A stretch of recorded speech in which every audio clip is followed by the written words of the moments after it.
Philippe Lega me dit que se passe-t-il avec Ugarte au PSG où il fait un début de saison de feu de Dieu et depuis plus rien ou presque, avez-vous une explication? Merci.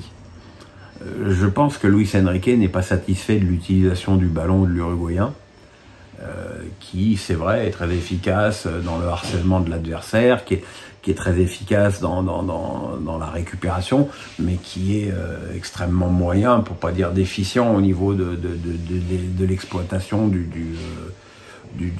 ballon. Voilà.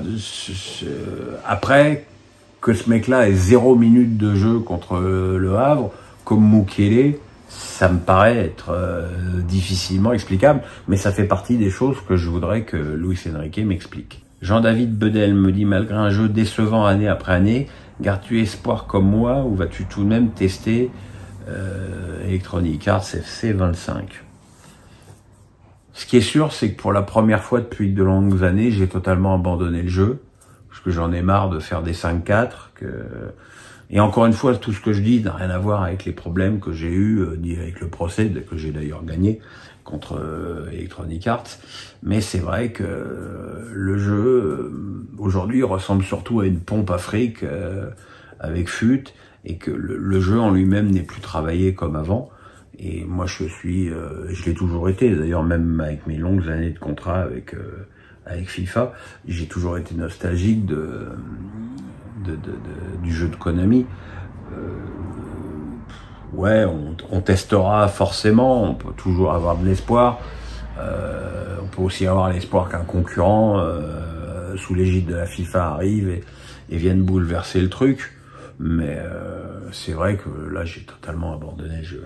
Anthony Blanchard me dit, Paris prend des buts à tous les matchs. Penses-tu que sur une finale de Ligue des Champions où dernièrement il y a eu pas mal de 1-0, cela peut être préjudiciable? Et selon toi, quelle est la meilleure défense que peut aligner Paris? Bisous. Bisous.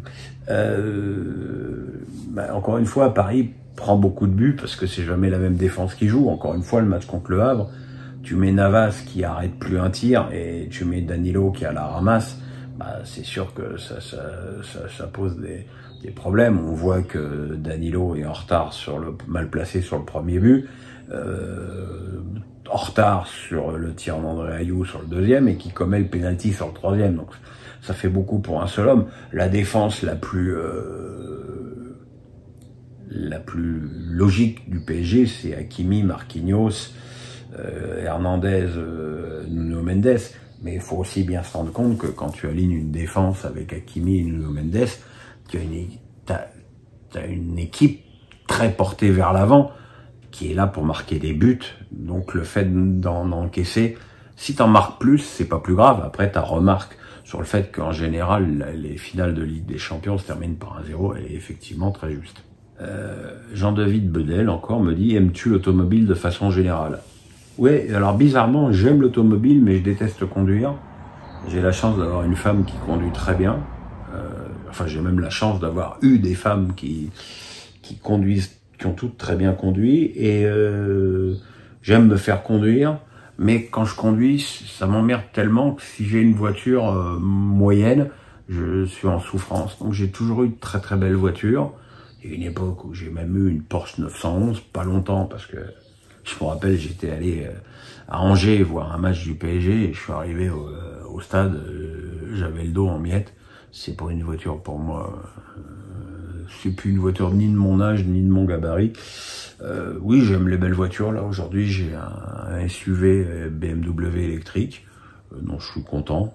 Mais bon, c'est vrai que vivant à La Baule, j'ai une utilisation de la voiture différente que quand j'allais à Paris et j'habitais à 40 km de Paris. Néluge de Rielbeldo. Putain. Avez-vous regardé les matchs de Nadal à Madrid? Observez-vous de réels progrès par rapport à Barcelone? Je le trouve sur la bonne voie, mais je suis loin d'être spécialiste. Pensez-vous qu'il sera présent au jeu?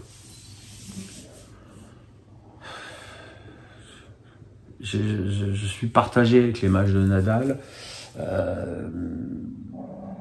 Partagé entre le souhait que tous les amoureux de tennis ont de le voir revenir à un meilleur niveau et le réel niveau qu'il a aujourd'hui. De Minor a été probablement écrasé par l'ambiance de corrida de Madrid, et puis De Minor n'a quand même que très peu de références sur terre battue. Je trouve quand même le coup droit de Nadal moins percutant qu'avant, son service aussi.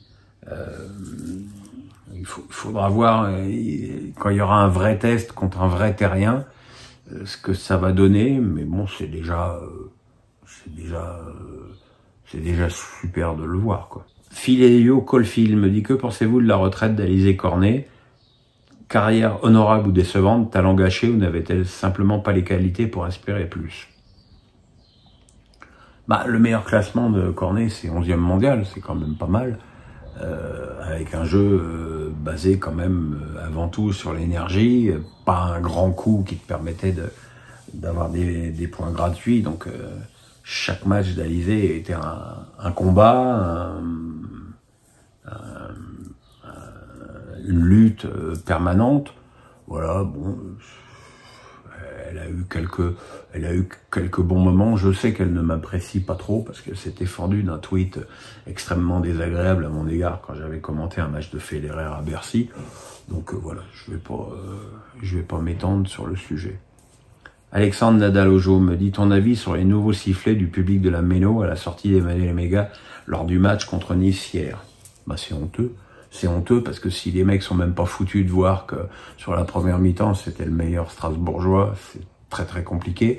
Mais j'ai l'impression que dans leur guéguerre ridicule et perdue d'avance contre Bluco, les supporters bas de plafond ont fait des Mégas le symbole de Bluco et qu'ils ne lui pardonnent rien, alors qu'il y a des joueurs bien plus décevant, ne serait-ce que contre le match contre Nice. Je pense à Bellarouche, le gardien qui n'arrête jamais rien, à Diarra qui est l'ombre de lui-même depuis pratiquement une saison.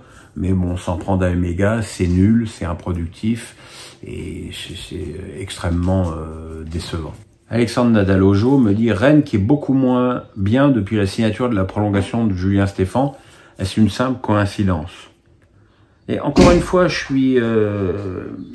suis embêté parce que tout le monde sait mon inimitié profonde avec Julien Stéphan et que j'ai pas envie de tirer sur l'ambulance malade, comme disait Luis Fernandez.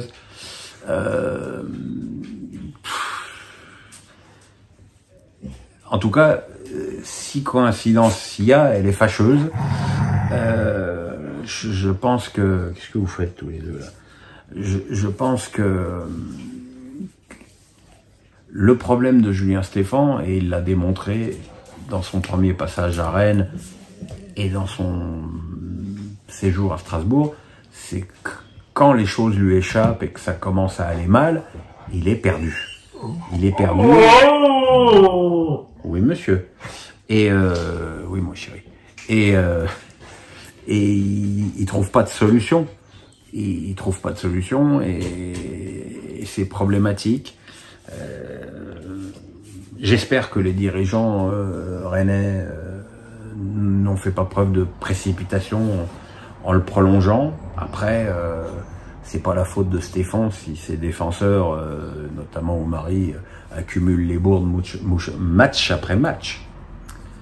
Jean-David Bedel, qui est donc le spécialiste des jeux vidéo, me dit: as-tu testé Top Pin 2K25? Si oui, quel est ton avis sur le jeu? Alors là, je suis en plein dedans. Alors quand je joue avec Federer ou Alcaraz dans des matchs d'exhibition, ça va. Quand je joue en ligne, alors pour l'instant mon joueur a les plus faibles notes dans tous les sens, c'est injouable. C'est injouable. J'ai dû gagner 2 matchs et en perdre 30. Je trouve le jeu incroyablement difficile.